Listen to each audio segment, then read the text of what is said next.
আমার নাম মোহাম্মদ সাইফুল আলম। আমি আগে ইসলামী ব্যাংকে অফিসার হিসেবে ছিলাম, ওখানকার এমপ্লয়ি হিসেবে ছিলাম, অফিসার হিসেবে আমাকে চাকরিচ্যুত করা হয়। আমি একজন চাকরিচ্যুত ব্যাংকার। আমি আজকে যে বিষয়টা নিয়ে বলতে এসেছি ওটা হচ্ছে জামাত শিবির কর্তৃক আমাদের থেকে প্রতিনিয়ত প্রতি মাসে চাঁদা দেওয়া হতো, বিষয়টি বলার জন্য। এবং প্রতি মাসে আমাদের থেকে আমাদের যে সময় নির্দিষ্ট আকারে চাঁদা ছিল, আমাকে প্রতি মাসে 1,000 টাকা দিতে হতো। কিন্তু প্রতি মাসে দেওয়ার পরও ওদের এখানে বিভিন্ন প্রোগ্রাম ছিল, ওখানে যে পরিমাণ চাঁদা দাবি করা হতো পরিমাণ চাঁদাই দিতে হইতো। এবং এটা ছিল ওরকম একটা প্রোগ্রাম 31 মে 2025 কর্মী সম্মেলন ওনাদের।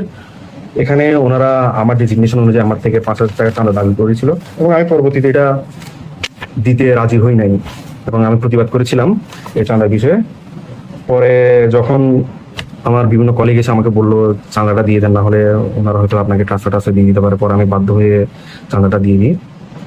এবং পরবর্তীতে এরপরে ওটা হচ্ছে 31 মে 2025 যে ওনারা প্রোগ্রামটা করেছিল ওটা চাঁদা।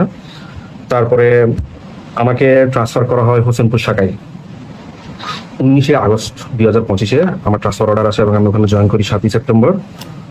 এবং এরপরে হচ্ছে আমাকে ওই টার্মিনেশন করা হয় হোসেনপুর শাখা থেকে 1 মাস পরে 9 অক্টোবর 2025 এটা হচ্ছে আমার টার্মিনেশন লেটার। আমাকে টার্মিনেশন করা হয়, এটা হচ্ছে আমার টার্মিনেশন লেটার।